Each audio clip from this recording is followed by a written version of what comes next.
Colonization is often described as European expansion across the world.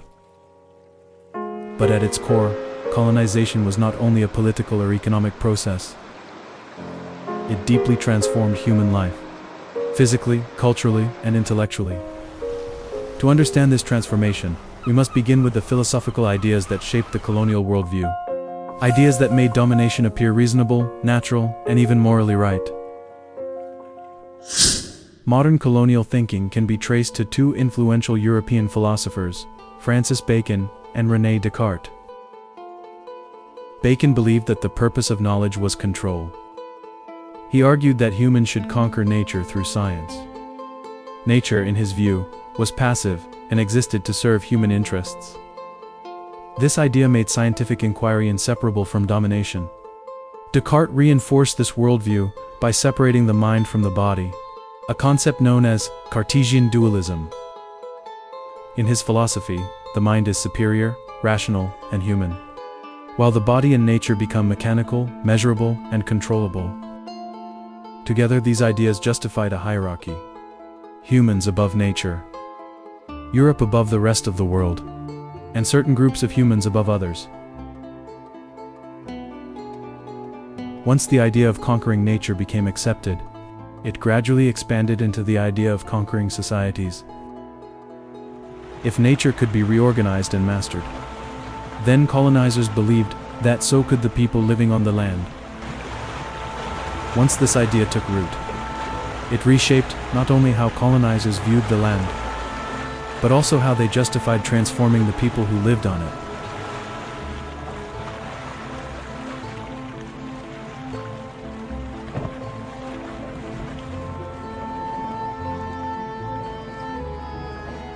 Science, religion, and political ambition merged into a single narrative. Europe had a duty to civilize, educate, or improve inferior peoples. This produced an ideology where domination was framed as progress, and where entire civilizations could be rewritten or erased in the name of development. Colonial violence operated on three interconnected levels. First, colonization, occupation of land, resources, and governance. Second, genocide, the destruction of populations through killing, forced labor, disease, and displacement. Third, epistemicide, the destruction of knowledge systems, languages, and intellectual traditions. Epistemicide is often the least visible, but the most lasting. When a community's knowledge disappears, its language, science, rituals, and worldview, its identity becomes vulnerable to replacement. This is how colonization reshaped not only territories, but the very meaning of reality. For centuries, Andalusia was a center of Muslim and Jewish knowledge, producing advances in mathematics, medicine, astronomy, and philosophy. Europe inherited much of its scientific foundation from this region.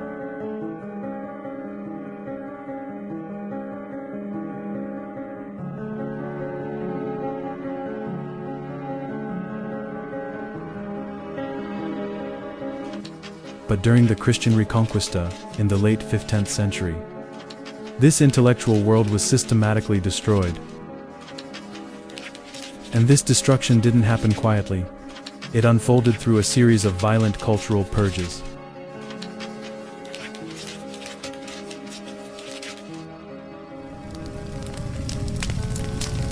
Libraries were burned.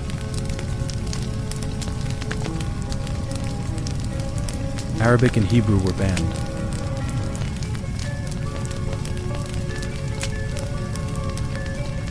Scholars were expelled or executed. This was epistemicide, the targeted elimination of a knowledge system that shaped global civilization.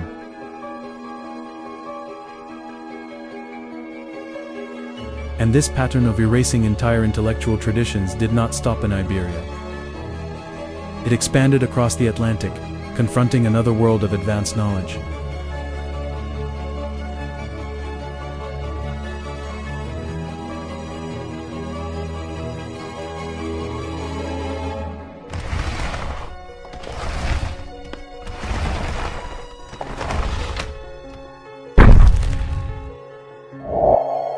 In the Americas, civilizations such as the Aztec, Maya, and Inca possessed highly sophisticated knowledge.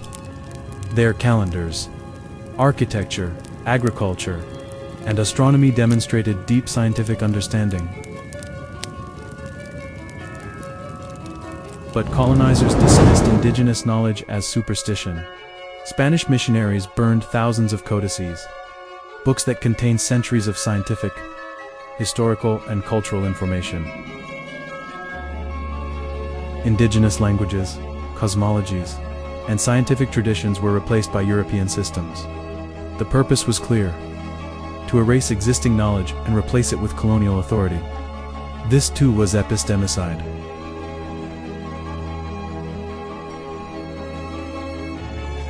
African societies preserved knowledge through oral traditions, ecological practices, and healing systems adapted to diverse environments. These traditions were sophisticated and practical. Yet colonizers labeled them primitive. The transatlantic slave trade, fractured languages, and cultural memory. Millions were displaced, breaking the continuity of knowledge. Later, European schools and languages replaced indigenous educational systems. Local histories were rewritten or ignored. This long-term cultural interruption created lasting forms of epistemicide across the continent. Epistemicide also occurred within Europe itself. For generations, women healers and midwives held extensive medical and herbal knowledge.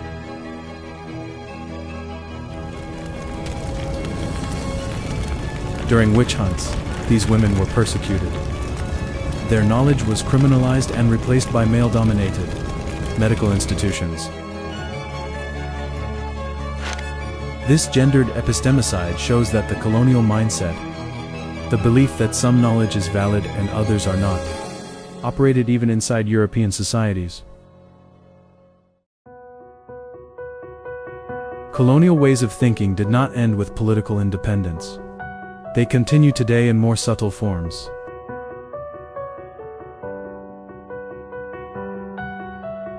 Modern universities often treat Western knowledge as universal and superior. Indigenous sciences, local ecological practices, and non-Western philosophies are frequently ignored or undervalued.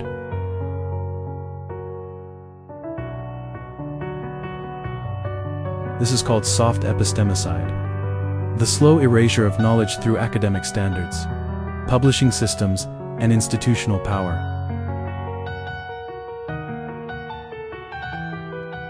Decolonizing knowledge does not mean rejecting science. It means acknowledging multiple ways of understanding the world.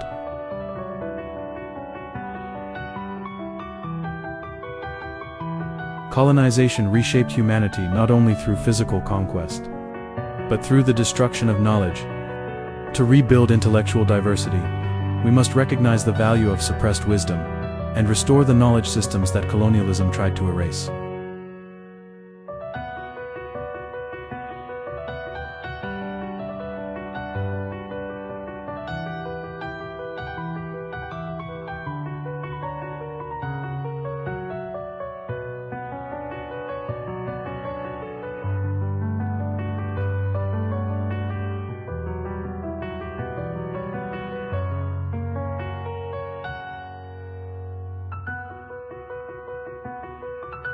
Because healing knowledge is healing humanity. And this is where an ecocentric perspective comes in. Just as colonial powers sought to dominate not only people, but the land itself, we now understand that true decolonization must honor the interconnectedness of all life. Reviving suppressed knowledge helps us reconnect with sustainable practices, respect for ecosystems, and a worldview where humans are part of, not above, nature.